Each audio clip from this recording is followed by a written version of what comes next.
What's going on, guys? Welcome back to another video, and in today's video I'm going to be telling you guys the secrets that professionals don't tell you in Striker Odyssey.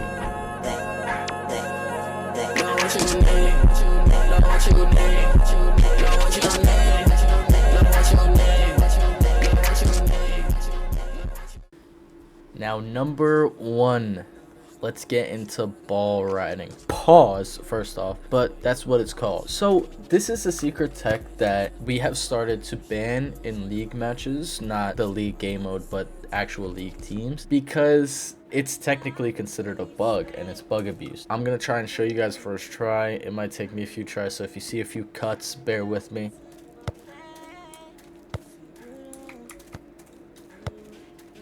So as you guys can see, I'm kicking the ball under my feet and it is making me ride the ball, and I'm going way faster than my normal speed. A lot of people with speed builds abuse this tech or bug pretty much. Now, to go into the specifics of what it does, it's the ball colliding with the player, and since there is collisions on in this game, it forces the ball to push the player instead of going through the player or giving the player possession. Now, this is very overpowered because if you guys didn't know, when you have the ball, you actually have a slower running speed than your base running speed, which allows defenders to catch up to you even if you are a speed build. Now, what this does is it lets speed builds, especially when they're in flow, just pretty much be uncatchable, because not only are they not having the penalty of having the ball, they're also going faster than they usually would go because of this tech. Now, I would personally be careful with this tech.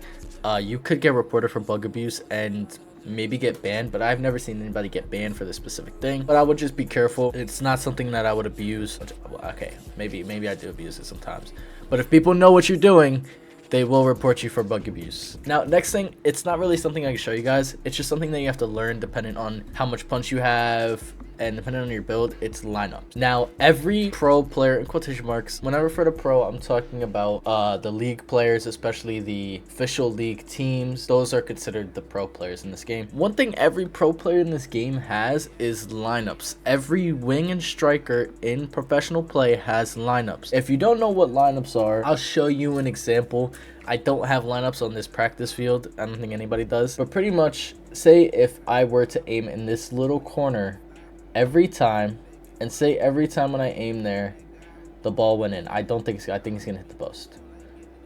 But say if that's how that worked, yeah, it didn't go in. But say if that's how that worked and the ball would go in every time, that is considered a lineup. Now, me personally, I'm a defensive player. I don't have lineups. Next, we're gonna talk about frame 1 and frame 2. Now, this is a thing most pro players understand in this game. Frame 1 refers to the frame in which you can steal the ball. Now, moves like Mark Smell steal on frame 2, which means they have to be in there for a second before the ball can get stolen. That's why when Mark Smell was first released, I don't know if you guys know this, it was a frame 1 move and it was very overpowered and it had to get nerfed. And most people thought it was pretty bad until the game released and people started remembering how good Mark Smell really is. That's a tangent I'm going off on. But understanding what frame 1 and frame 2 is can really help you be insane at defense. Now, me personally, I don't read the frame 1, frame 2 of people's dribble moves because I don't care to. But pretty much when you're dribbling the ball, every dribble you do, every elastic move you make, there is frame 1 and there's frame 2. Now, if you can steal the ball on the very beginning of frame 1 on every dribble, which is the moment I click the button, then you can steal the ball every time. But it is very hard to get used to, though some pros have perfected it pretty much. But it is something that takes a lot of time and effort to learn and get good at. Number 3, we have leaks. Now, I'm not allowed to talk about any leaks because I'm a tester and I would get my tester taken away. But there is leaks, and we have seen future weapons before testers even got the ability to test it.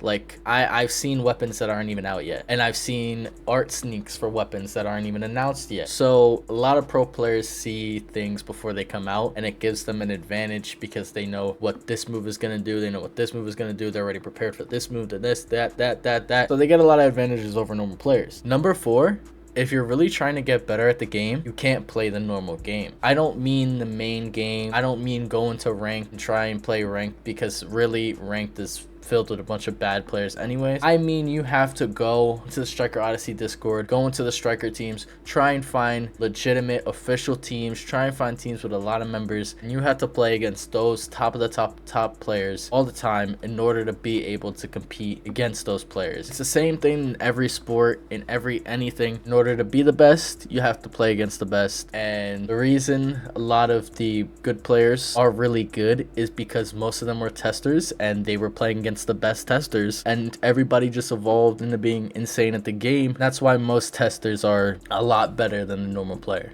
Now that's all I have for you guys in this video. I hope you guys enjoy this video. Have a great day. Peace out and goodbye.